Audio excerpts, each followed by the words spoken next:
ইরানে যুক্তরাষ্ট্রের বিমান হামলা, 3 পারমাণবিক কেন্দ্র ধ্বংসের দাবি।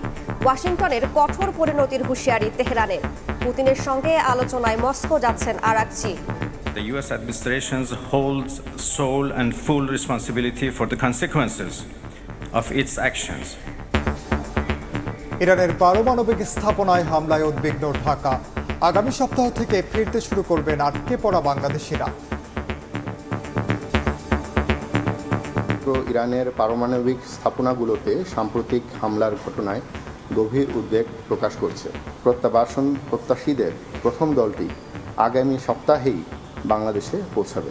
পর্যায়ক্রমে অন্যদেরও বাংলাদেশে ফেরত আসার প্রক্রিয়া সম্পন্ন করা হবে। মানবতা বিরোধী অপরাধের বিচারে ঐক্যবদ্ধ জাতি স্বাধীনভাবে কাজ করছে ট্রাইব্যুনাল, বললেন প্রধান উপদেষ্টা। রাষ্ট্র সংস্কারের সুযোগ হারাতে দেয়া যাবে না।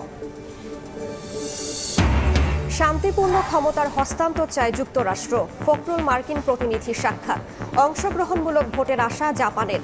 জামায়াত আমিরের সঙ্গে বৈঠকে রাষ্ট্রদূত।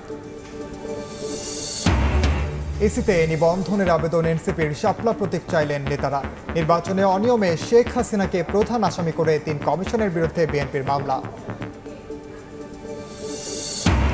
সংস্কারে অনেক বিষয়ে একমত হতে পারেনি দলগুলো। ছাড় দেওয়ার আহ্বান কমিশনের। একজন স্বৈরাচারী হওয়ায় প্রধানমন্ত্রীর হাত পা বাঁধা ঠিক নয়, মন্তব্য সালাউদ্দিনের। এবং কালো টাকা সাদা করার সুযোগ বাতিল করে বাজেট অনুমোদন। দুর্বল প্রতিষ্ঠানের কারণে বাস্তবায়নে চ্যালেঞ্জ দেখছেন অর্থ উপদেষ্টা। ঋণের বোঝা বাড়াতে চায় না সরকার।